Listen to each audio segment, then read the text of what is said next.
في يا زمالك، في يا عم انت وهو. ده الاهلي بيجي يفرحنا اكتر منكم. ايه ده؟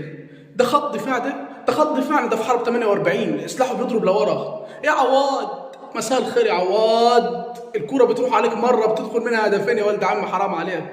ومعانا خط دفاع ما شاء الله. هكرر تاني واقول الونش ما ينفعش يلعب مباريات دلوقتي، وفتوح من بعد الحبس وتقريبا لسه قاعد بيفكر في العيش والحلاوه، مفيش ابدا. والونش ما ينفعش يلعب، لازم المسلوسي يرجع، هو الاحق انه يلعب والونش يدخل حبه حبه.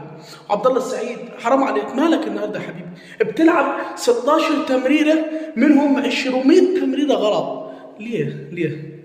ايه ده؟ وانت يا كورنار شو بس هو ده. ماشي، انا مستحمل اعاقه لعيبتي، تمام، انا مش هقدر اتغاضى ان انا لعيبتي معاقه، لكن مش هستحمل اعاقه الحكام. كل مباراه الحكام بيجوا لي في اخر 10 دقائق لاعيبتنا بتتضرب في الملعب ولا اي حاجه.